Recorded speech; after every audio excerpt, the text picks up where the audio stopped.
کیا کرتے ہیں اور سنتا ہے ہماری ہر بات کو۔ ایسے ہی فرعونیوں کی حالت تھی، اور ان کی بھی جو ان سے پہلے گزر چکے ہیں، انہوں نے اپنے رب کی آیتوں کو جھوٹا سمجھا تو ہم نے انہیں ان کے گناہوں کی وجہ سے ہلاک کیا۔ اب آپ دیکھو کہ بار بار قرآن پاک میں یہ بات آ رہی ہے کہ ہم نے اہلکناہم بذنوبہم، ان کو ہلاک کر دیا ان کے گناہوں کی وجہ سے۔ ہم نے فرعونیوں کو غرق کیا، وَكُلٌّ كَانُوا ظَالِمِينَ، سبھی ظلم کرنے والے تھے۔ بے شک زمین میں چلنے والوں میں سب سے برے اللہ کے نزدیک وہ کافر ہیں جو مانتے نہیں ہیں۔ اب انسانوں کو بھی اللہ نے دواب کہہ دیا، دواب یعنی جو زمین پہ چلتا ہے۔ چلنے کے اعتبار سے انسان بھی دواب میں آ سکتا ہے، لیکن یہ لفظ نا جانوروں کے لیے بولا جاتا ہے، انسانوں کے لیے نہیں۔ اب انسان کو اللہ نے اشرف بنایا، ساری مخلوق سے بہتر اور اعلیٰ، لیکن جب اس نے فرما برداری چھوڑ دی تو اپنے اس شرف کو گوا دیا، تو اللہ نے اس کے لیے اب دواب کا لفظ استعمال کیا۔ پیچھے بھی یہی لفظ آیا نا کہ اللہ کے ہاں چلنے والوں میں سب سے بدترین وہ ہیں جو اس کا کفر کرتے ہیں اور اس کو مانتے نہیں ہیں۔ الذین عاہدت منہم، وہ لوگ جو آپ سے عاہدت منہم، جن سے آپ نے عہد باندھا پھر وہ اپنا عہد توڑ دیتے ہیں ہر بار جب بھی آپ سے وہ کوئی وعدہ کرتے ہیں، وہم لا یتقون، اور وہ ڈرتے نہیں ہیں۔ اب بد عہدی سے بھی یہاں ڈرایا جا رہا ہے کہ بد عہدی ایک برا عمل ہے جو یہ لوگ عموماً کرتے ہیں۔ جب بھی رسول اللہ صلی اللہ علیہ وسلم کے ساتھ ان کا وہ کوئی وعدہ ہوتا تھا تو وہ اسے توڑ دیتے تھے۔ پیچھے بھی کل بھی بیان ہوا ہے کہ بد عہدی، وعدہ توڑنا 3 طرح سے یہ لوگ کرتے ہیں۔ ایک فطری وعدہ جو پہلے ہی اللہ سے ہم کر کے آئے ہیں کہ اللہ تو ہمارا رب ہے، لیکن اب رب کو رب نہ مان کے یہ وعدہ توڑ رہے ہیں۔ ایک شریعت کو ماننے کے وعدے، وہ بھی ہم توڑ دیتے ہیں۔ اور آپس میں جو وعدے کرتے ہیں، بعض دفعہ ہم کو اس طرح کی منت مان لیتے ہیں کہ اللہ میں ایسے کروں گی اگر میرا یہ کام ہو گیا، تو جب بندے کا کام ہو جاتا ہے تو پھر انسان اس کو بھول ہی جاتا ہے، جیسے میں نے کبھی کوئی منت مانی نہیں تھی یا میں نے کبھی کوئی اللہ سے وعدہ کیا ہی نہیں تھا۔ فرمایا اپنے وعدوں کی پاسداری کیا کرو۔ فَإِمَّا تَثْقَفَنَّهُمْ فِي الْحَرْبِ فَشَرِّدْ بِهِم مَّنْ خَلْفَهُمْ لَعَلَّهُمْ يَذَّكَّرُونَ۔ اب یہاں جنگ کا تذکرہ ہے نا کہ نبی صلی اللہ علیہ وسلم کو اللہ تعالیٰ فرما رہے ہیں کہ جب آپ لڑائی میں ان کو پکڑو تو فَشَرِّدْ بِهِم، تو ان کا اچھا کچمبر نکالو، ان کو اچھی کاری ضرب لگاؤ ان پہ، تاکہ جو پچھلے ہیں نا ان کے دل میں ڈر بیٹھے کہ جو محمد کے ساتھ مقابلے میں آئے گا اس کی خیر نہیں ہے۔ وَإِمَّا تَخَافَنَّ مِنْ قَوْمٍ خِيَانَةً، اگر آپ کو ڈر لگے کسی قوم کی خیانت کا کہ ہمارا ان سے وعدہ تو ہوا ہے پر ان کی حرکتوں سے لگے کہ یہ وعدہ توڑ کے ہمیں اندر ہی اندر ہمارے خلاف سازشیں کر رہے ہیں، تو فرمایا آپ اندر ہی اندر سازشیں نہیں کرنی بلکہ آپ ان کا وعدہ توڑ دو، مطلب صاف اعلان کر دو، اعلانیہ انہیں کہہ دو کہ اب ہمارا اور تمہارا وعدہ کوئی نہیں ہے۔ مطلب جب نبی صلی اللہ علیہ وسلم مدینہ آئے تھے نا تو وہاں 3 گروپ یہودیوں کے بھی تھے، تو آپ نے ان سے وعدے کیے تھے کہ ہم آپس میں اکٹھے رہیں گے، ٹھیک ہے آپ اپنے دین پہ رہو، ہمارا اپنا دین ہے، لیکن بظاہر ایک دوسرے کے خلاف ہم کوئی سازش نہیں کریں گے اور اکٹھے مل کے رہیں گے، اور کوئی کسی کے خلاف اس کے دشمن کی حمایت نہیں کرے گا۔ لیکن یہ لوگ جو یہودی تھے وہ بار بار اس طرح وعدے توڑتے رہے اور نبی صلی اللہ علیہ وسلم کو پریشان کرتے رہے۔ فرمایا آپ کو جب کسی قوم سے وعدہ خلافی کا ڈر ہو تو آپ اعلانیہ طور پہ ان کا وعدہ توڑ دو، کیونکہ چھپ کے یا خیانت کر کے کسی کے ساتھ کچھ کرنا اسے اللہ پسند نہیں کرتا، بے شک اللہ خیانت کرنے والوں کو پسند نہیں کرتا۔ فرمایا اور نہ ہی وہ سمجھے جنہوں نے کفر کیا ہے کہ صحابہ کو وہ چلے گئے ہیں یا بچ گئے ہیں۔ اب جنگ بدر میں کچھ مارے گئے، کچھ قیدی بن گئے، لیکن کچھ بچ کے بھی اپنی جانیں بچا کے نکل گئے۔ اللہ انہیں کہہ رہے ہیں کہ تم یہ نہ سمجھو کہ تم میرے عذابوں سے بچ جاؤ گے یا اب میں تمہیں دوبارہ پکڑ نہیں سکوں گا، سمجھو یہ جو بچنا ہے تمہیں ڈھیل مل رہی ہے، تو اس ڈھیل کا ناجائز فائدہ نہ اٹھانا، کیونکہ تم اللہ کو تھکا نہیں سکتے، اللہ کی پکڑ سے بھاگ کے کوئی کہیں نہیں جا سکتا۔ لوگوں تم جتنی بھی تمہارے اندر طاقت ہو نا، تمہیں تیاری کرنی چاہیے جنگ کے لیے، مطلب گھوڑے تیار کرو، گھوڑے باندھ کے رکھو جس کے ساتھ تم اللہ کے دشمنوں کو ڈرا سکو اور اپنے دشمنوں کو ڈرا سکو۔ اب شروع میں گھوڑوں سے جنگیں ہوتی تھیں تو گھوڑوں کو تیار کرنے کا حکم ہے، اور اب مطلب حالات کے مطابق جس طرح کی ضرورت ہو اس طرح کا مطلب ہر وقت مسلمانوں تمہیں اپنے اسلحے وغیرہ کو تیار کر کے رکھنا چاہیے تاکہ دشمن ڈر کے تم سے رہیں، وآخرین من دونہم، اور وہ لوگ بھی تم سے ڈرتے رہیں جب تک مسلمان جہاد کرتے رہے اور اللہ کے حکموں کو مانتے رہے، مسلمان عروج پہ رہے، بلندیوں پہ رہے، کافر ان سے ڈرتے رہے۔ لیکن جب سے مسلمانوں نے جہاد چھوڑ دیا اور فرمایا تم نے بیلوں کی دمیں پکڑ کے کھیتی باڑی میں مصروف ہو گئے اور اپنی دنیا داری میں ہی لگ گئے، تو پھر کیا ہے کہ مسلمانوں پہ ذلت آ گئی اور کافروں نے ان پہ اپنا تسلط جما لیا۔ فرمایا کوئی ایسے دشمن بھی تم تیاری کر کے اپنے ڈرا سکتے ہو تمہیں نہیں پتا کہ وہ تمہارے دشمن ہیں، لیکن اللہ کو پتا ہے کہ وہ تم سے دشمنی رکھتے ہیں۔ کئی لوگ ساتھ ہی ہوتے ہیں لیکن وہ دشمن ہوتے ہیں۔ فرمایا جو بھی تم خرچ کرو گے کچھ بھی اللہ کی راہ میں، اس کا پورا پورا اجر دیا جائے گا تمہیں، اور تم پر ذرا بھی ظلم نہیں کیا جائے گا۔ وَإِن جَانَهُ لِلسَّلْمِ فَاجْنَ لَهَا وَتَوَكَّلْ عَلَى اللَّهِ۔ پھر فرمایا اگر کافروں میں سے کوئی جماعت آپ لوگوں سے صلح کرنا چاہے نا تو آپ صلح کیا کرو، کیونکہ اللہ نہیں چاہتے کہ خام خواہ آپ لوگوں کو مارتے رہو اور مطلب انہیں قتل عام کرتے رہو۔ اللہ تو صرف ان کے ساتھ لڑنے کا کہتے ہیں جو مطلب مسلمانوں کو اسلام کے مطابق چلنے نہیں دیتے یا جو اپنا تسلط قائم کرنا چاہتے ہیں، ان کے ساتھ لڑو تاکہ کفر کی کمر ٹوٹے اور تمہیں دین پہ عمل کرنا آسان ہو سکے۔ بے شک اللہ سننے والا جاننے والا ہے۔ اگر وہ ارادہ کریں کہ وہ آپ کو دھوکہ دیں گے تو میرے محمد صلی اللہ علیہ وسلم، ہوتا ہے نا بعض دفعہ کوئی بندہ صلح اس نیت سے کر رہا ہوتا ہے کہ صلح دوست بن کے پھر دشمنی کرے گا، تو فرمایا کوئی نہیں، اگر وہ صلح کا کہہ رہے ہیں تو انسان نے ظاہری باتوں کا ہی لحاظ رکھنا ہوتا ہے نا کہ یہ بندہ کیا کہہ رہا ہے، اس کے لفظوں پہ یا اس کے ظاہری عمل کو ہی دیکھا جاتا ہے، کسی نہ کسی کا دل تو دیکھا نہیں ہے۔ فرمایا اگر ان کے دل میں آپ کے خلاف برائی ہے اور وہ صلح ایک بری نیت سے کر رہے ہیں تو اللہ آپ کو ان کی برائی سے بچا لے گا، اللہ آپ کو کافی ہے، وہ قوت دیتا ہے اپنی مدد کے ساتھ آپ کو بھی اور مومنوں کو بھی۔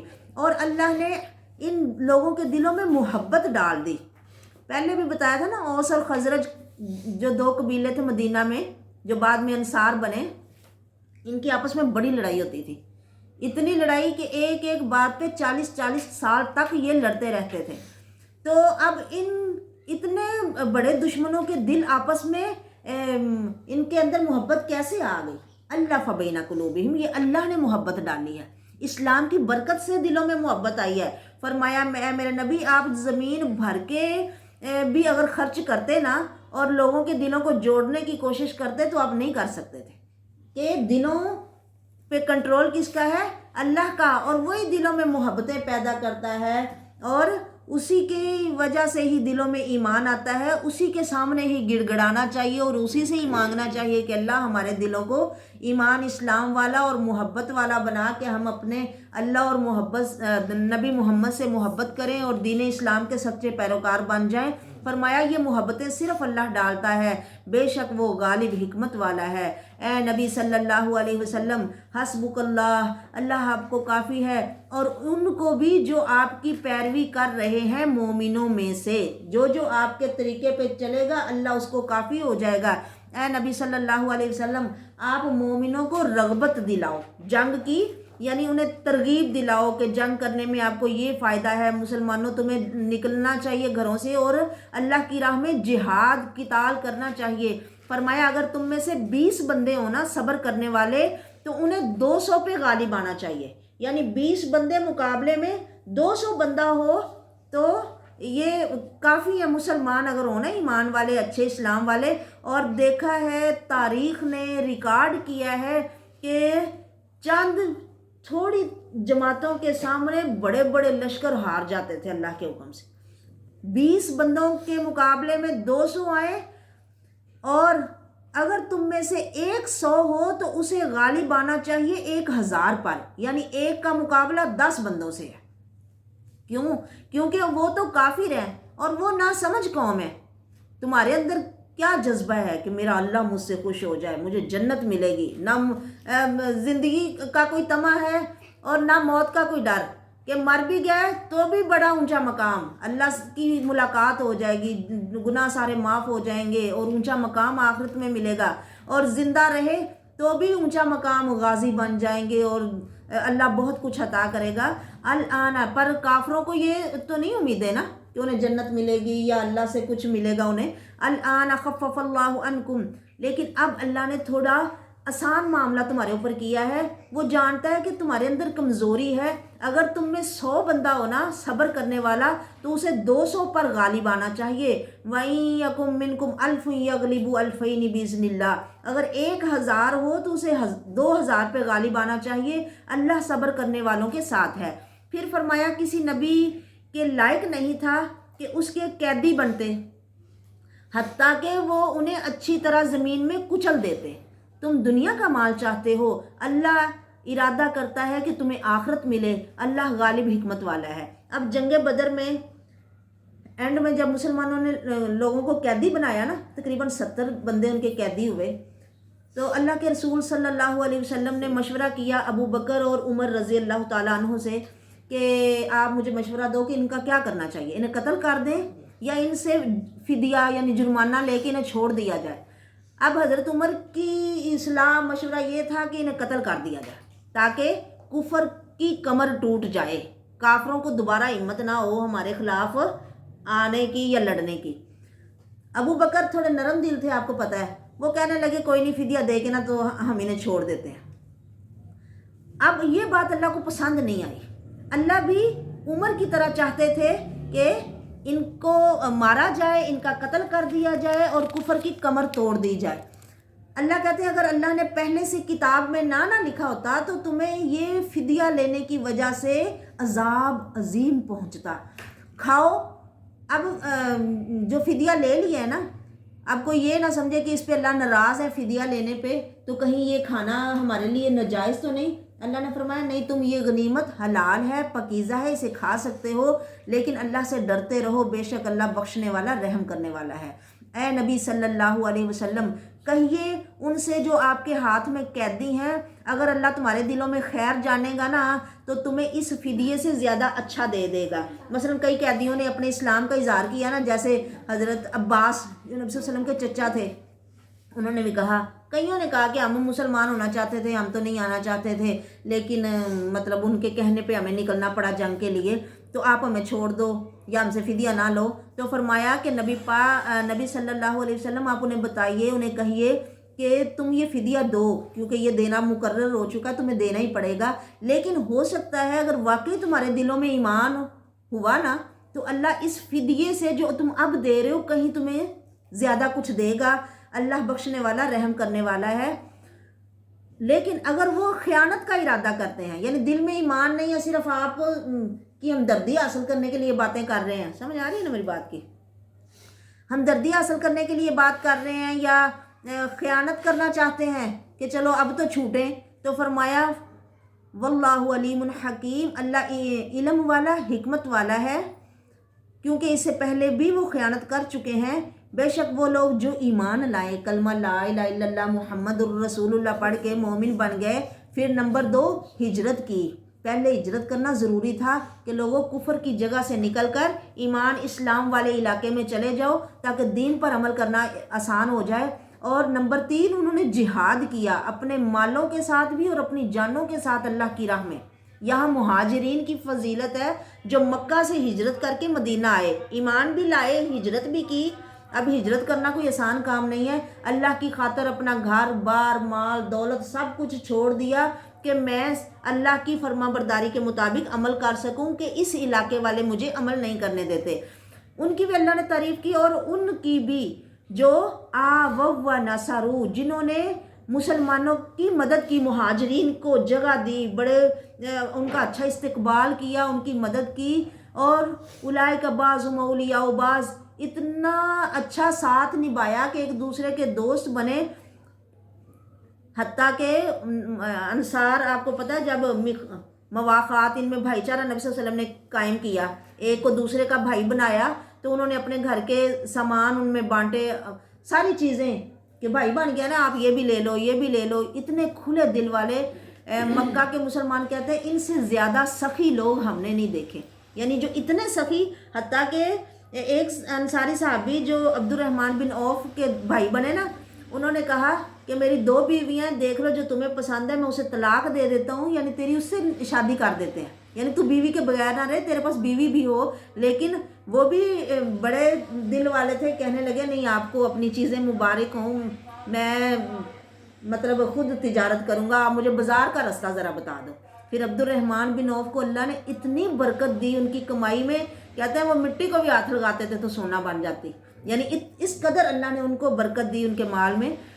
اللہ نے یہاں مہاجرین اور انصار کی فضیلت بیان کی ہے، اور وہ جو ایمان لائے لیکن ابھی ہجرت نہیں کی، وہی مکے میں ہی رہ گئے ہیں، مومن تو ہیں لیکن ڈرتے ہیں کہ اب گھر کیسے چھوڑیں، بچے کیسے چھوڑیں، ہاں ڈرتے ہوئے وہی رہ گئے ہیں۔ اب یہ 3 گروپ ہیں، ایک ہجرت کرنے والے، ایک مدینے والے جنہوں نے جگہ دی یعنی مہاجر اور انصار، اور ایک وہ جو ابھی ایمان تو لے آئے پر ہجرت نہیں کی۔ فرمایا مالکم من ولایتہم من شیء، تو تمہارے لیے ان کی دوستی میں سے کچھ بھی نہیں ہے یہاں تک کہ وہ ہجرت کریں، یعنی پہلے اللہ تعالیٰ نے ان کے لیے ضروری قرار دیا تھا کہ وہ ہجرت کریں، اگر وہ ہجرت نہیں کر رہے تو تمہاری ان کے ساتھ دوستی کا کوئی اعتبار نہیں۔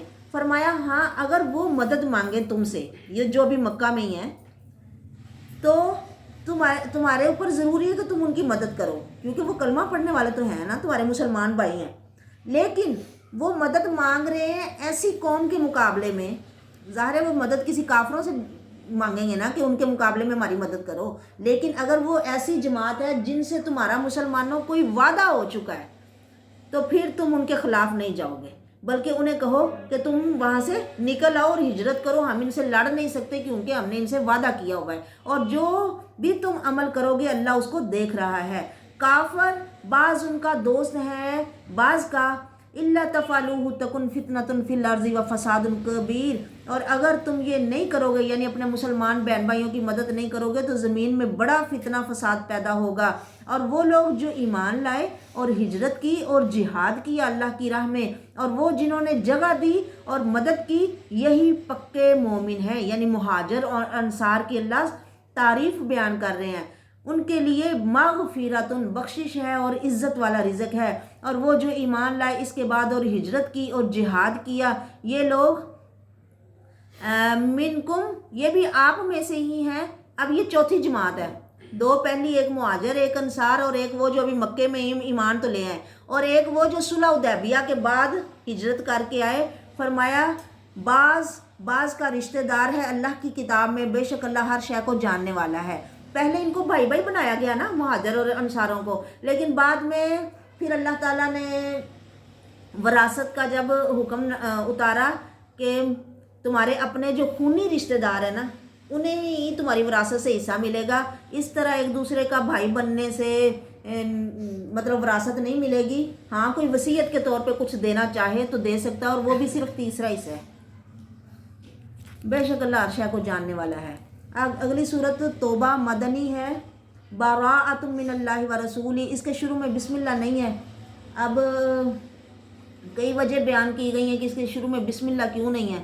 سب سے بڑی یہی ہے کہ نبی صلی اللہ علیہ وسلم نے یہاں نہیں لکھوائی بسم اللہ، تو یہاں پہ نہیں لکھی گئی اور نہیں پڑھی جا رہی، اور ویسے بھی یہاں پہ نا اعلان جنگ ہو رہا ہے، نبی علیہ الصلوۃ والسلام سے اللہ کہہ رہے ہیں کہ آپ برات، اس صورت کا نام صورت برات بھی ہے، توبہ بھی ہے کہ اس میں نا توبہ کا ذکر ہے، کچھ لوگوں کی توبہ کا ذکر ہے، اور برات بھی اس صورت کا نام ہے کہ اعلان جنگ ہو رہا ہے۔ اعلان جنگ ہے اللہ اور اس کے رسول کی طرف سے ان لوگوں کو جن سے تم نے وعدہ کیا ہے مشرکوں میں سے، کہ وہ سیر کر لیں زمین میں 4 مہینے اور جان لیں کہ بے شک تم اللہ کو عاجز نہیں کر سکتے، اور بے شک اللہ کافروں کو رسوا کرنے والا ہے۔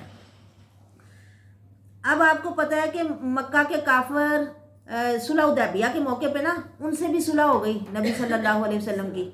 6 ہجری میں اللہ کے رسول عمرے کی نیت سے مکہ جا رہے تھے کہ ان لوگوں نے جانے نہیں دیا، اور انہوں نے کہا کہ آپ یہیں سے واپس چلے جاؤ اور اگلے سال کرنے آنا عمرہ۔ پھر 7ویں سال آپ عمرہ کرنے آئے، اور 6ٹھے سال جب آپ واپس جا رہے تھے نا، مسلمان صحابہ کے دل بڑے دکھی تھے کہ وہ بڑی چاہت اور محبت سے تیاری کر کے آ رہے تھے کہ ہم جا کے عمرہ کریں گے، خانہ کعبہ دیکھیں گے۔ آپ سوچ سکتے ہو نا کہ وہ لوگ جو بچپن سے پلے بڑھے مکہ میں، لیکن انہیں ہجرت کرنے پہ مجبور کر دیا گیا اور وہ مدینہ چلے گئے. اب 6 سال تک انہوں نے کعبہ کو نہیں دیکھا جسے وہ صبح و شام دیکھتے تھے اور اس کا طواف کرتے تھے. اب وہ بڑی تیاری کے ساتھ آئے ہیں. تقریباً 1400 صحابہ کو نبی صلی اللہ علیہ وسلم اپنے ساتھ لے کے آئے. اب کفار مکہ نے انہیں روک دیا اور ایک معاہدہ طے پایا. وعدہ انہوں نے یہ کیا کہ ہم ایک دوسرے کے خلاف لڑائی نہیں کریں گے اور آپ لوگ اگلے سال آنا، عمرہ کر کے 3 دن بعد واپس چلے جانا. اب وعدہ ہو گیا تھا کہ اور بھی کئی باتیں تھیں. میں ایک بات بتا رہی ہوں جو یہاں بیان ہو رہی ہے کہ ہمیں ایک دوسرے کے خلاف لڑائی نہیں کریں گے. اب قریش والوں کے دوست تھے بنو بکر، وہ ایک قبیلہ تھا. مسلمانوں کے دوست قبیلہ حلیف کہتے ہیں، یعنی جن سے کوئی قسم یا وعدہ معاہدہ ہوتا ہے کہ ہم آپ لوگوں پہ جب کوئی مشکل آئے گی ہم آپ کا ساتھ دیں گے. دوست قبیلوں کے دوست ہوتے تھے. کفار کا قبیلہ دوست تھا بنو بکر، مسلمانوں کے تھے بنو خزاعہ. اب بنو بکر اور بنو خزاعہ کے آپس میں ہمیشہ لڑائیاں جھگڑے ہوتے ہی رہتے ہیں قبیلوں کے. ان کی لڑائی ہوتی تھی. اب ان کی لڑائی ہوئی، حالانکہ وعدے کے مطابق ان کو ان کی مدد نہیں کرنی چاہیے تھی، لیکن انہوں نے پھر بھی ان کا ساتھ دیا. تو پھر اللہ تبارک و تعالیٰ نے فرمایا کہ اب انہوں نے وعدہ توڑ دیا ہے، وہ جو آپ سے اے محمد انہوں نے کیا تھا، تو آپ ان کو کہہ دو کہ اب ہمارے سے بھی کوئی مطلب امید نہ رکھنا کہ ہم بھی آپ کا لحاظ کریں گے. اب بس ٹھیک ہے. یہ اعلان آپ نے ابو بکر صدیق سے کروایا، جبکہ ابو بکر صدیق نے حج کروایا تھا نا 9 ہجری میں. 6 ہجری میں وعدہ ہوا، 7 ہجری میں آپ عمرہ کرنے کے لیے آئے اور پھر واپس چلے گئے. پھر 8 ہجری میں جب آپ کو پتہ چلا کہ انہوں نے وعدہ توڑ دیا ہے تو نبی علیہ الصلوۃ والسلام نے انہیں بتائے بغیر ان کے اوپر پھر لشکر لے کے آئے اور مکہ کو فتح کر لیا. آپ نے سمجھ آ رہی ہے نا بات کی. پھر 9 ہجری میں آپ نے ابو بکر کے ذریعے یہ اعلان کروایا. وہ حج ابو بکر نے کروایا تھا اور اس کے بعد علی رضی اللہ تعالیٰ عنہ سے بھی آپ نے یہ اعلان کروایا کہ انہیں جا کے کہہ دو کہ اب ہمارا اور تمہارا کوئی وعدہ نہیں ہے، مطلب اب ہمیں اور تمہیں جنگ ہے.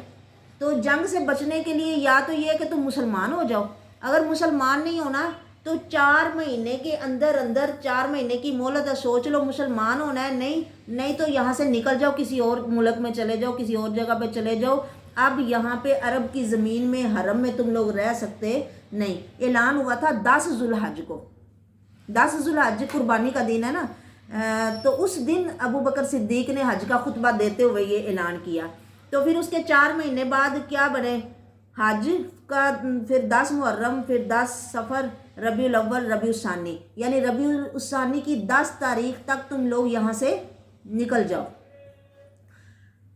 یہ اعلان ہے اللہ اور اس کے رسول کی طرف سے لوگوں کو حج اکبر کے دن. عام طور پہ لوگ سمجھتے ہیں حج اکبر سے مراد وہ حج ہے جو جمعے کے دن ہو، لیکن حج اکبر سے مراد وہ حج ہے جس میں قربانی ہوتی ہے. یعنی جو سال بعد حج ہے وہ حج اکبر، اور جو باقی دنوں میں حج کیا جاتا ہے یعنی عمرہ وہ حج اصغر ہے. بے شک اللہ بری ہے مشرکوں سے، یعنی اللہ کا کوئی تعلق نہیں ہے مشرکین سے، اور اس کا رسول بھی بری ہے. اگر تم توبہ کرو گے لوگوں تو وہ تمہارے لیے اچھا ہے. اگر تم تولیتم یعنی پھر جاؤ، منہ موڑ لو، ہماری بات نہ مانو، تو جان لو کہ تم اللہ کو تھکا نہیں سکتے، اللہ کو ہرا نہیں سکتے. خوشخبری دے دو ان کو جنہوں نے کفر کیا ہے دردناک عذاب کی. اب عذاب کی خوشخبری تو نہیں نہ ہوتی، یعنی یہ طنز کے طور پہ بات کی گئی ہے. مگر وہ لوگ جن سے آپ نے وعدہ کیا ہے نا مشرکوں کے ساتھ، پھر وہ وعدہ نہ توڑیں، وعدہ خلافی نہ کریں. کچھ اچھے لوگ بھی ہوتے ہیں جو بدعہدی نہیں کرتے اور نہ تمہارے خلاف کسی کی مدد کریں، تو میرے نبی آپ ان کی مدت وعدہ کو پورا کرو. فَأَتِمُّوا إِلَيْهِمْ عَهْدَهُمْ إِلَى مُدَّتِهِمْ. بے شک اللہ پرہیزگاروں کو پسند کرتا ہے، یعنی یہ تقویٰ کا تقاضا ہے کہ آپ ان کی مدت پوری کرو. یعنی اور قبیلے جن کے ساتھ مدت معاہدہ ہے اور ابھی پوری نہیں ہوئی تو وہ پورے ہونے تک آپ ان کو موقع دو.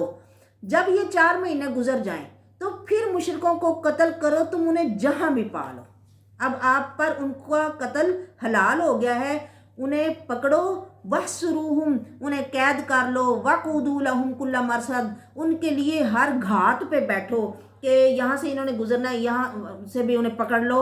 فرمایا لیکن اگر وہ توبہ کر لیں اور نماز پڑھنا شروع کر دیں اور زکوٰۃ دینے لگیں تو فخلوا سبیلہم، پھر ان کا راہ چھوڑ دو، پھر ان کے راستے پہ نہیں بیٹھنا اور پھر انہیں تنگ نہیں کرنا، بے شک اللہ بخشنے والا رحم کرنے والا ہے۔ اگر مشرکوں میں سے کوئی بندہ آپ سے پناہ مانگے کہ بھئی میں ہوں تو مشرک، ابھی آپ کا دین قبول نہیں کرنے والا، لیکن مجھے پناہ دے دو، تو فرمایا نبی صلی اللہ علیہ وسلم آپ انہیں پناہ دے دیا کرو۔ فرمایا سارے مسلمان برابر ہیں، کوئی کافر کسی مسلمان سے پناہ مانگے، کسی عورت سے یا کسی سے بھی، معاشرے میں اس کا مقام کیسا بھی ہو، غریب ہو یا غلام ہو، تو فرمایا اس کی پناہ کو بھی قبول کیا جائے گا اور اس کی پناہ کو پناہ سمجھا جائے گا۔ یعنی کوئی بندہ کسی کو اپنی حفاظت میں رکھ رہا ہے تو تم اسے بھی مار نہیں سکتے، لیکن جب وہ اللہ کی بات سن لے، جو بھی مسئلہ اس نے پوچھنا ہے یا جو بھی وہ شریعت کے بارے میں جاننے کے لیے آیا ہے، جب وہ جان لے تو پھر اسے اس کے گھر تک پہنچا دو یا اس کی فوج تک اسے پہنچا دو، اور پھر اس کے بعد تم اس سے لڑائی کرو۔ یعنی اللہ تعالیٰ یہ آداب سکھا رہے ہیں، یہ اس وجہ سے کہ وہ بے علم قوم ہے، ان کے پاس علم نہیں ہے، وہ جاننا چاہتے ہیں تو انہیں جاننے کا موقع دو۔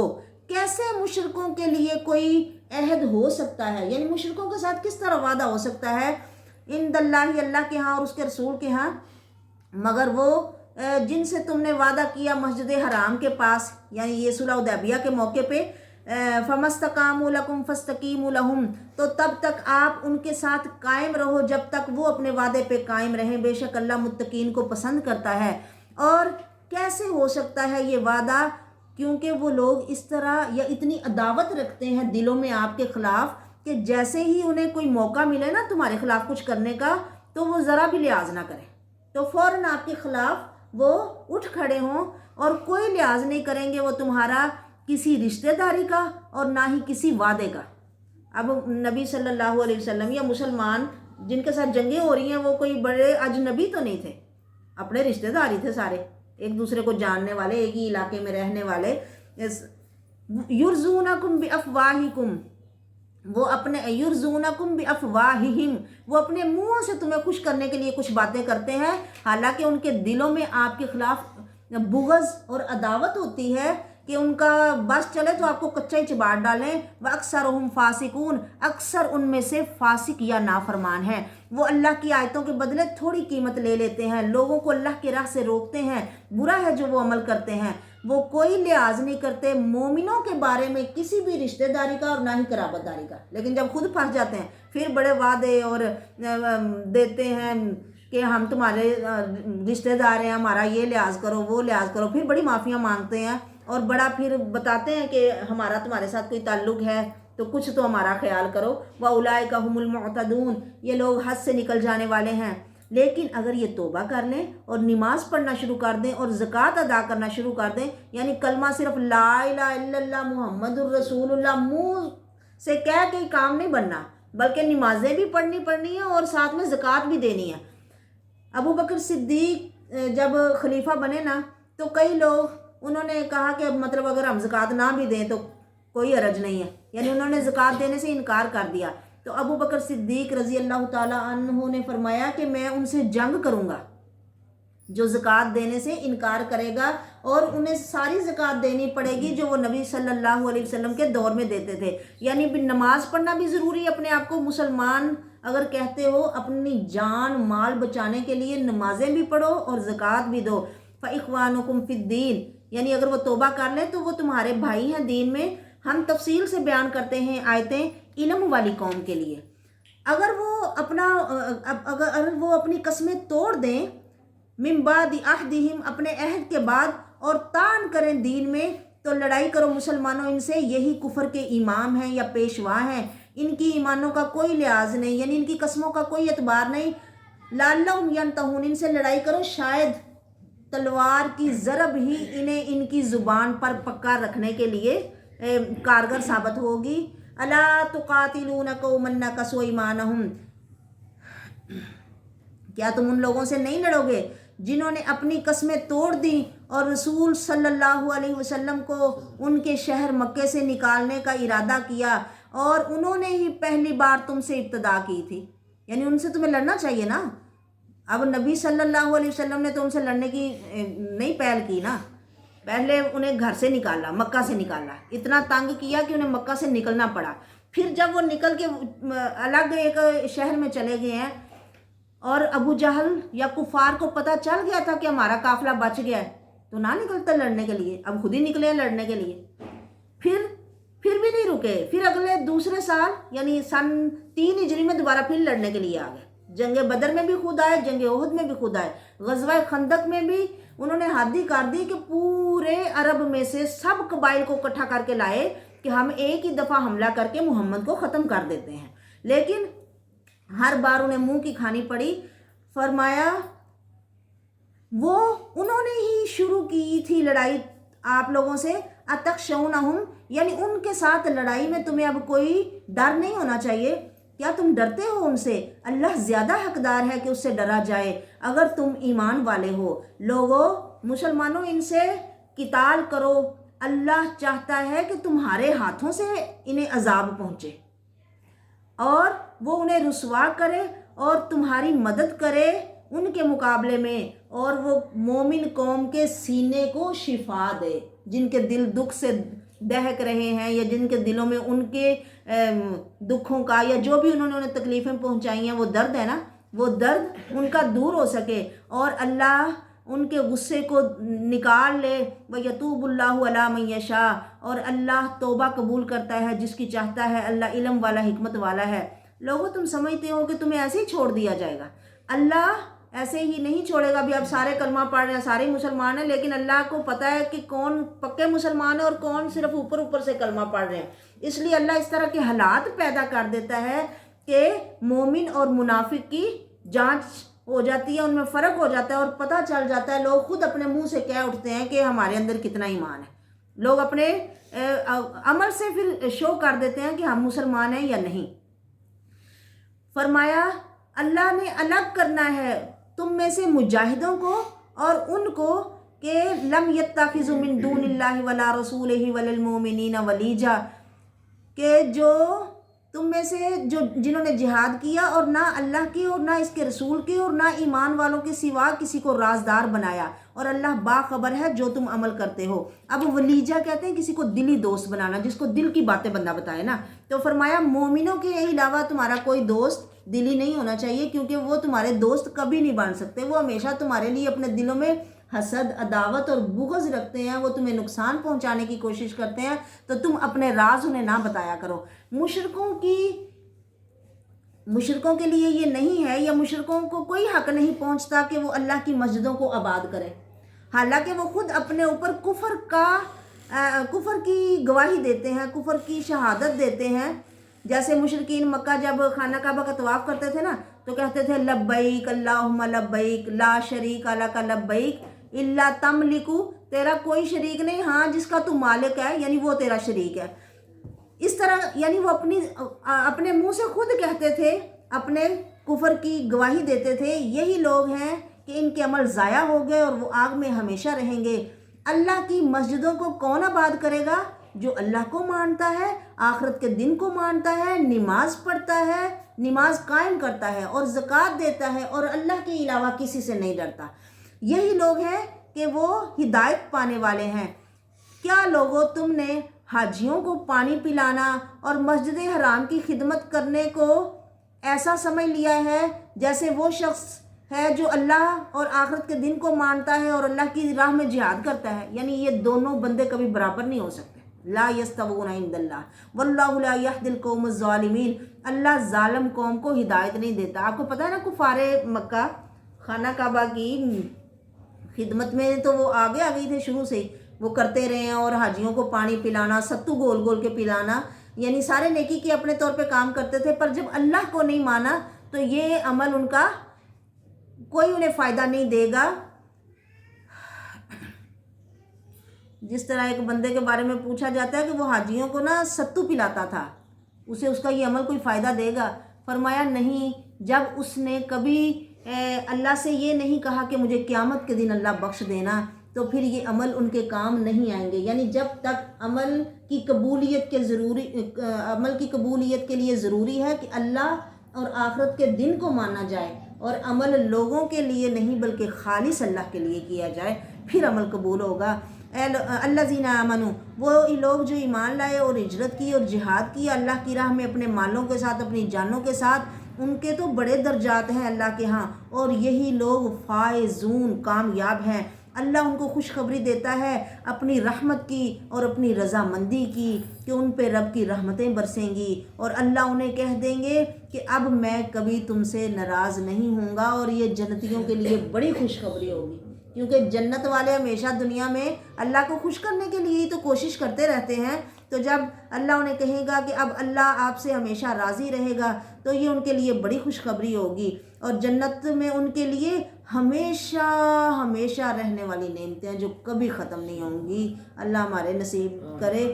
خالدین فیہا ابدا، وہ اس میں ہمیشہ رہیں گے، بے شک اللہ کے پاس اجر عظیم ہے۔ اے لوگو جو ایمان لائے ہو، تم اپنے باپوں کو، اپنے بھائیوں کو دوست نہ بناؤ اگر وہ کفر سے محبت کرتے ہیں ایمان کو چھوڑ کر، یعنی اگر باپ بھائی مطلب کافر ہیں تو پھر تمہیں ان سے دوستی نہیں رکھنی یا ان کا اس میں لحاظ نہیں رکھنا۔ وَمَن يَتَوَلَّهُم مِّنكُمْ، جو ان سے دوستی کرے گا تم میں سے تو وہ ظالم ہو جائے گا، کیونکہ دوست کی پہچان ہوتا ہے نا، انسان ہمیشہ اس کے ساتھ اٹھتا بیٹھتا اور چلتا پھرتا ہے جس کی خیالات یا جس سے اس کی باتیں ملے ہیں، ورنہ دوسرے بندے کے ساتھ بندہ بیٹھ ہی نہیں سکتا، اس کے ساتھ اس کو چلنا مشکل ہوتا ہے۔ تو فرمایا تمہیں اپنے دوست دیکھنے ہیں کہ کیسے بنانے ہیں۔ پھر فرمایا اے لوگو، اگر تمہارے باپ، تمہارے بیٹے، تمہارے بھائی، تمہاری بیویاں یا بیویوں کو تمہارے حکم ہے کہ تمہارے خاوند، اور تمہارا خاندان یا کنبہ قبیلہ، اور تمہارے مال جو تم نے کمائے ہیں، اور تمہاری تجارت جس میں گھاٹا پڑے تمہیں برا لگتا ہے، اور تمہارے گھر جنہیں تم بڑا سجاتے سنوارتے اور تمہیں بڑے پیارے ہیں، اگر یہ ساری چیزیں تمہیں اللہ اور اس کے رسول سے اور اللہ کی راہ میں جہاد کرنے سے زیادہ پیاری ہیں، تو پھر لوگوں انتظار کرو اللہ کے حکم کا۔ اللہ فاسق قوم کو ہدایت نہیں دیتا۔ اب یہ ہر بندے کو بظاہر وہ اپنے طور پہ کتنا بھی متقی یا پرہیزگار کیوں نہیں ہے، اسے دیکھنا ہے کہ یہ ساری چیزیں مجھے کتنی محبوب ہے، اور جب اللہ کا حکم آ جاتا ہے میں انہیں ترجیح دیتا ہوں یا اللہ کے حکم کو دیتا ہوں۔ اگر تو ہم اللہ اور اس کے رسول کی بات کی پرواہ کرتے ہیں پھر تو خوشخبری ہے، ورنہ فرمایا تمہیں عذاب کا انتظار کرنا چاہیے، اور فرمایا کوئی اتنی دیر تک مومن نہیں ہو سکتا جب تک وہ سب سے زیادہ اللہ اور اس کے رسول سے محبت نہ کرے۔ ٹھیک ہے، ہمیں سب سے زیادہ کس سے محبت ہونی چاہیے؟ اپنے مالک سے، جس نے ہمیں بنایا ہے، جو دن رات ہمیں دے رہا ہے۔ یہ بات مجھے بار بار ذہن میں آتی ہے کہ ہم جب بھی کسی سے محبت کرتے ہیں کچھ دیکھ کے کرتے ہیں نا، کوئی اس کی خوبی ہوتی ہے، کچھ اس میں ہوتا ہے ایسا جس کی وجہ سے ہم اس سے محبت کرتے ہیں نا، ہمیں اس کے ساتھ بیٹھنا اچھا لگتا ہے، اس کی باتیں سننا اچھی لگتی ہیں، اسے دیکھنا بار بار اچھا لگتا ہے، اس کے لیے کرنا اچھا لگتا ہے، لیکن سب سے زیادہ خوبیوں والا کون ہے اور سب سے زیادہ خوبصورتی میں، سب سے زیادہ جمال میں، سب سے زیادہ اخلاق میں کون ہے؟ ان کے رسول اللہ صلی اللہ علیہ وسلم۔ تو ہم کسی سے محبت کریں یا اس کے لیے تڑپیں یا اس کے لیے روئیں یا اس کی فراق میں غمگین ہو کے بیٹھیں، تو یا جس سے بھی بندہ دنیا میں محبت کرے نا، یا تو وہ اسے چھوڑ جائے گا یا وہ اسے چھوڑ جائے گا، ایک کو تو چھوڑنا ہے نا۔ پر اگر ہم اللہ سے محبت کریں تو وہ کبھی نہیں ہمیں چھوڑے گا، وہ ہر وقت ہمارا ساتھ دے گا اور ہماری ہر موقع پہ مدد کرے گا۔ اللہ اکبر، اللہ اکبر۔ اور رسول کی محبت تو دین ایمان کا حصہ ہے۔ رسول اللہ صلی اللہ علیہ وسلم نے ایک دفعہ عمر کے ساتھ نا ایسے ہاتھ پکڑے جا رہے تھے، پوچھا عمر تجھے مجھ سے کتنی محبت ہے؟ عمر بڑے سچے بندے تھے، کہنے لگے اللہ کے رسول آپ مجھے ہر چیز سے پیارے ہو۔ یہ اب مطلب کہنے کی بات نہیں ہے، یہ ہر بندے کو خود ٹٹولنے کی بات ہے کہ میں کہاں ہوں، مجھے اپنے اللہ سے کتنی محبت ہے یا اپنے رسول سے کتنی محبت ہے۔ اب عمر بڑے سچے تھے، ہم تو منہ سے بڑے 100 دفعہ بھی کہیں ہمیں تو واری قربان، میں تو بس فدا ہو جاؤں، لیکن عمل ہمارا ایسا نہیں ہے، ہم تو کوئی بات اللہ کی خاطر چھوڑنے کے لیے تیار نہیں ہیں، تو پھر محبت میں تو جھوٹے ہوئے نا۔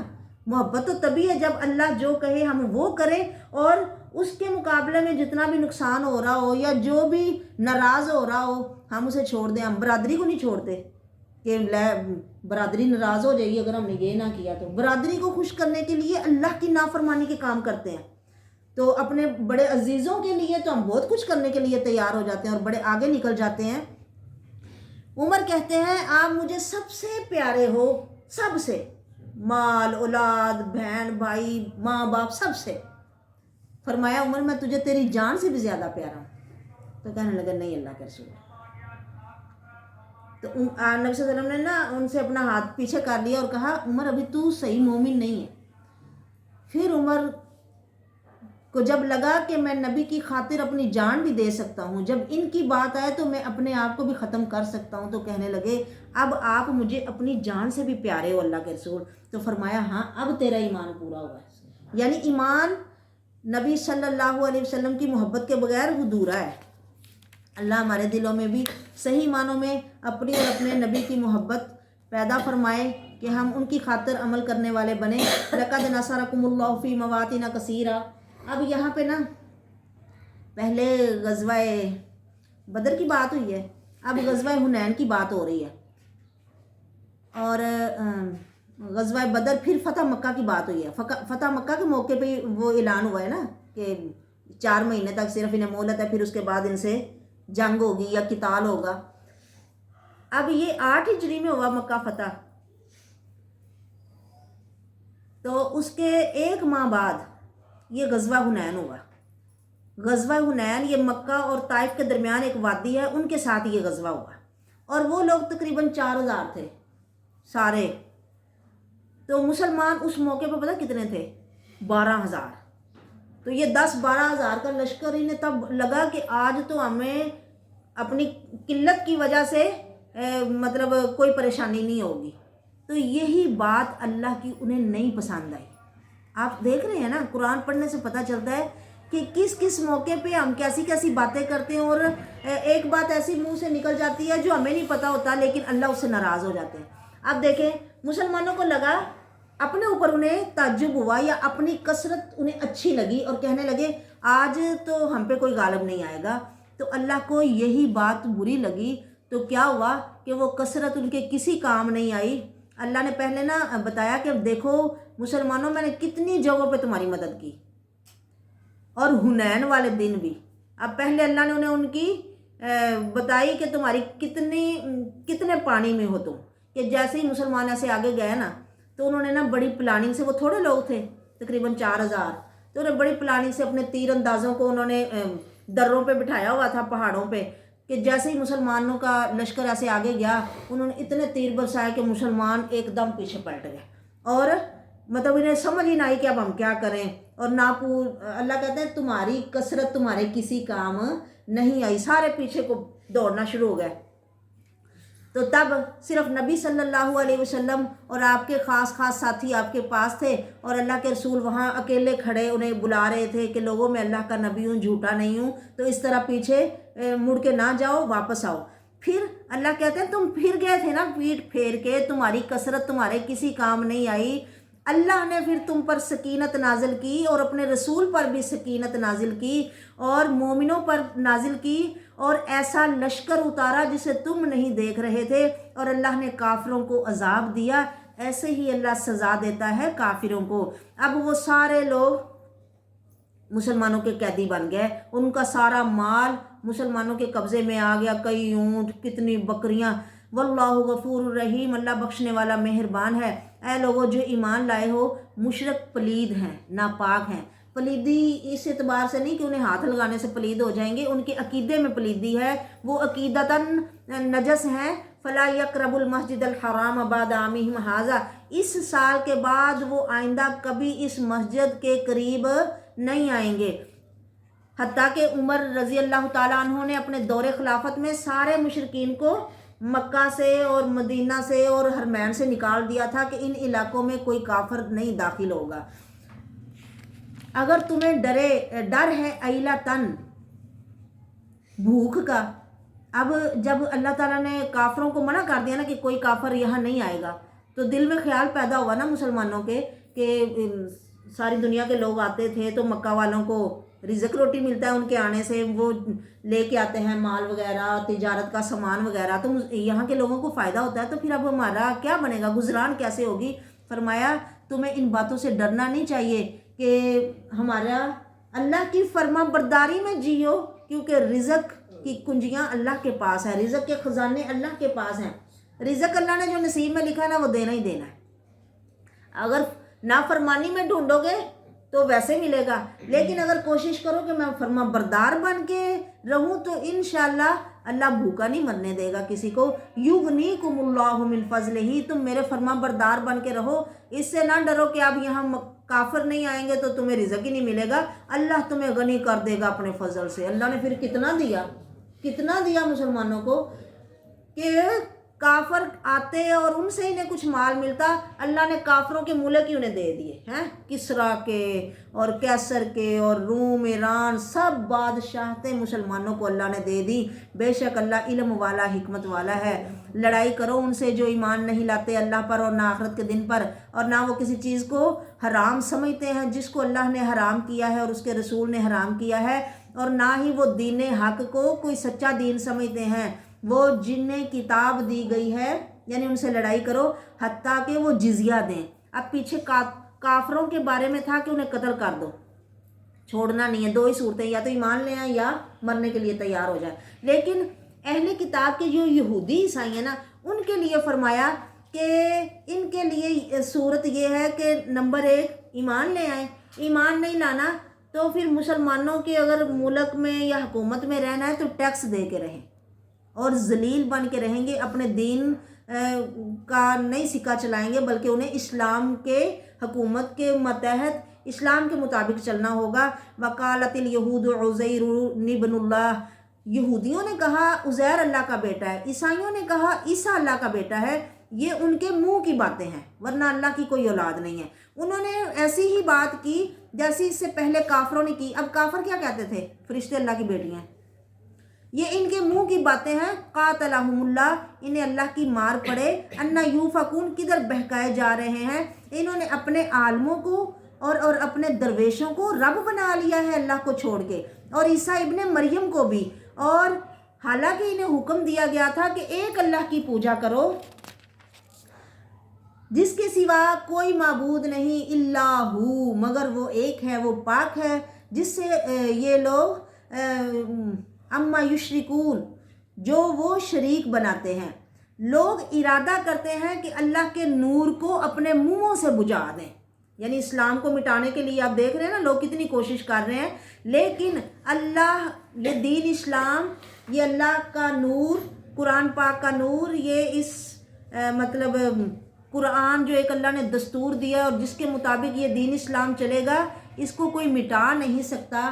فرمایا اس کو مٹانا تو ایسے ہی ہے جیسے کوئی سورج کو پھونکے مارے، بڑی روشنی کو منہ کی پھونک سے وہ بجھنے والی نہیں ہے۔ فرمایا اگرچہ کافروں کو یہ برا ہی لگے، اللہ اس نور کو پورا کر کے رہے گا اور پوری دنیا پہ اس کا غلبہ ہوگا۔ ایک وقت میں تو غلبہ دیکھ لیا ساری دنیا نے، جب صحابہ کا دور تھا، تبا تابعین کا دور تھا کہ اسلام کا ڈنکا بجا ہر طرف، لیکن اب مسلمان اپنی کم ہمتی کی وجہ سے، بے عملی کی وجہ سے، جہاد سے روگردانی کی وجہ سے چھوڑ بیٹھے ہیں جس راہ کو، وہ انہیں ملے گی۔ اسلام کا عروج، بلندی دوبارہ ہوگی، کیونکہ یہ اللہ کا وعدہ ہے جب یہ دوبارہ اپنی راہ پہ چلیں گے، اور یہ وقت انشاءاللہ جلد ہی آئے گا۔ هو الذی ارسل رسولہ، لوگو اللہ وہ ہے جس نے اپنے رسول محمد صلی اللہ علیہ وسلم کو ہدایت اور سچا دین دے کے بھیجا، تاکہ یہ دین سارے دینوں پہ غالب آ جائے۔ یہ دین دب کے رہنے کے لیے نہیں آیا بلکہ حکومت کرنے کے لیے آیا ہے۔ فرمایا اگرچہ یہ بات مشرکوں کو بری لگے، اے لوگو جو ایمان لائے ہو، بہت سے عالم اور درویش لوگوں کا مال باطل طریقے سے کھا جاتے ہیں اور لوگوں کو اللہ کی راہ سے روکتے ہیں، یعنی حق مسئلہ نہیں بتاتے اور غلط مسئلے بتا کے یا غلط چیزیں لوگوں کو بتاتے ہیں اور ان سے مال بٹورتے ہیں، لوگ بھی خوش اور یہ بھی خوش۔ فرمایا یہ جو بھی اکٹھا کر رہے ہیں یہ ان کے لیے برا ہے۔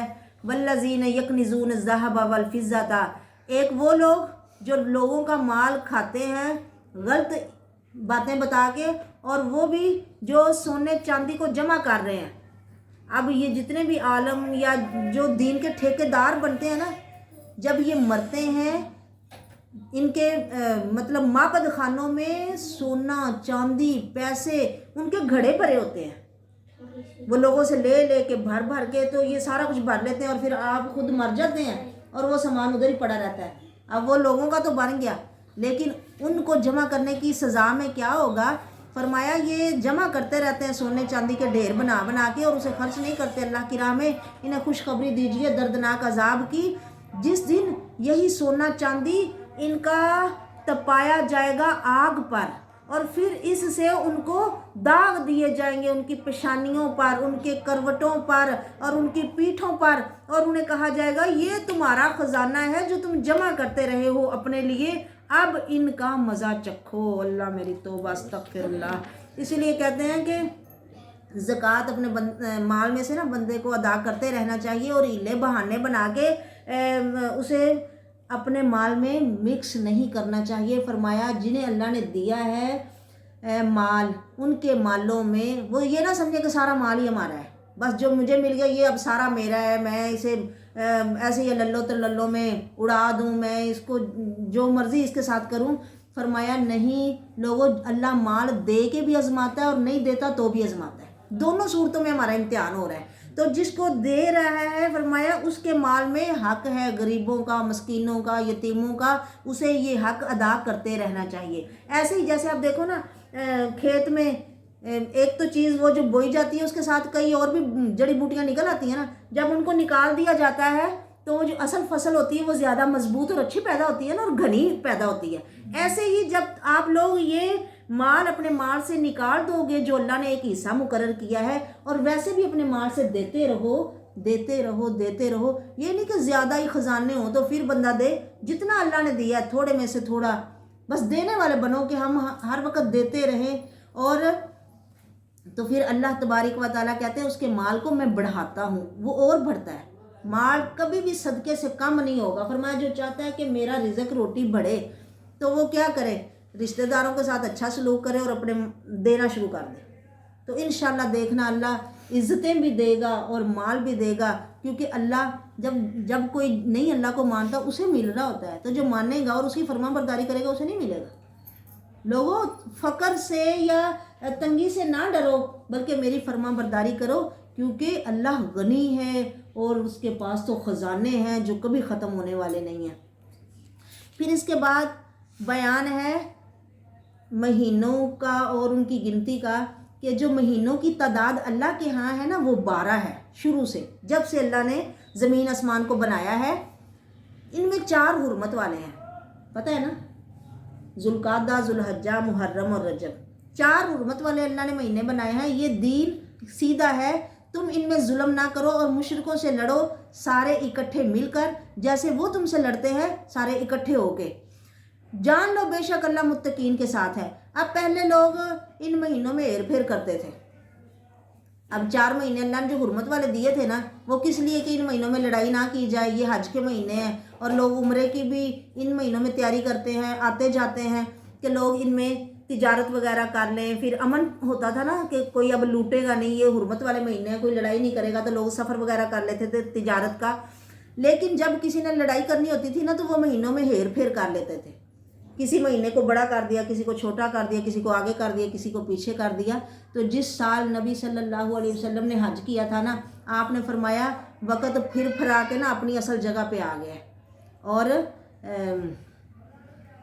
یہ دین حق ہے، اور جس طرح اللہ نے عبادات مقرر کی ہیں جن جن مہینوں میں، ویسے ہی ان کو کرنا ہے۔ اور آپ یہ بھی دیکھ لو کہ یہ عبادات چاند کے حساب سے ہوتی ہیں، اور چاند کے مہینے پھر پھر کے آتے ہیں۔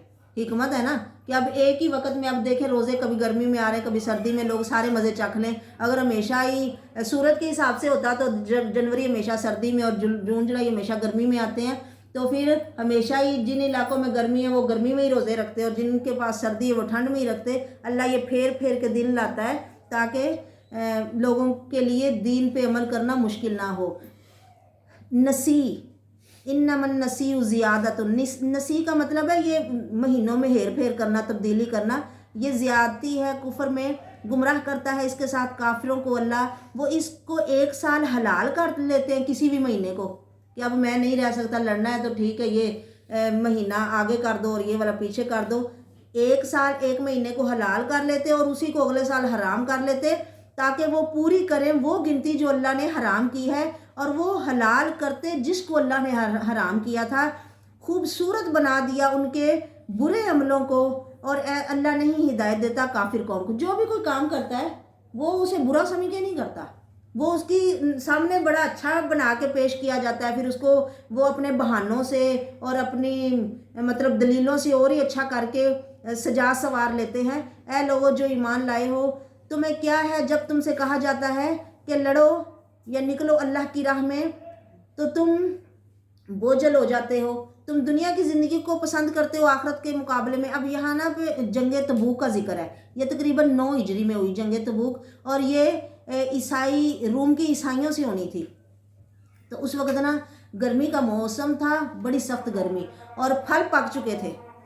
اب اس وقت میں نبی کی بات کون مانتا ہے؟ اللہ امتحان لیتے ہیں نا، کہ ہر کوئی یہی کہہ رہا ہے کہ لوگ اتنی سخت گرمی جانا بڑا مشکل ہے، اتنا لمبا سفر طے کر کے، اور پھر پھل پک گئے ہیں، فصل تیار ہے، ہم اپنا مطلب پھل تو چھوڑ دیں ایسے ہی کہ وہ خراب ہو جائے پیچھے۔ فرمایا تم دنیا کو پسند کرتے ہو آخرت کے بدلے میں، دنیا کی زندگی تو لوگوں تھوڑی دیر کا سامان ہے۔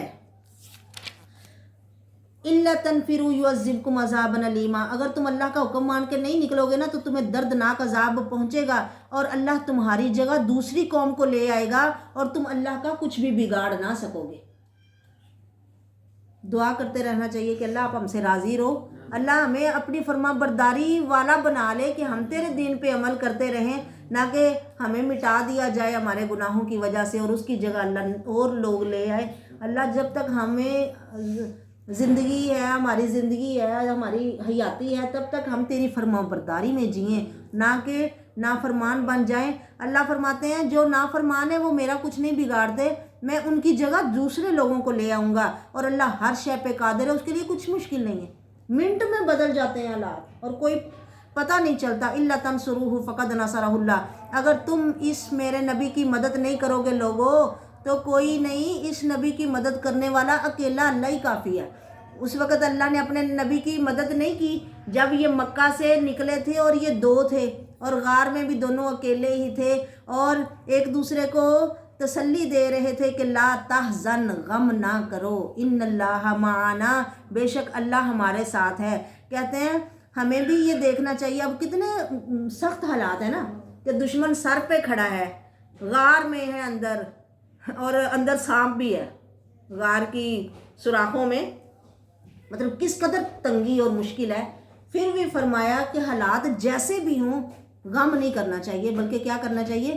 صبر کرنا چاہیے اور اللہ سے مدد مانگتے رہنا چاہیے۔ اللہ نے اس بندے یعنی اپنے بندے محمد پہ اپنی سکینت نازل کی اور ان کی مدد کی ایسے لشکروں کے ساتھ کہ جنہیں تم نہیں دیکھتے، اور کر دیا کافروں کے کلمے کو نیچا، اور اللہ کا کلمہ بلند ہونے والا ہے۔ دیکھو نبی محمد جب گھر سے نکلے تھے تو کیسے اکیلے تھے اور ایک ساتھی ابو بکر، لیکن جب دوبارہ فاتح بن کے 8 سالوں کے بعد ہی مکہ میں آ رہے ہیں تو کتنا بڑا لشکر لے کے آئے، اور کیسے اللہ کا دین بلند ہو گیا۔ اللہ غالب حکمت والا ہے۔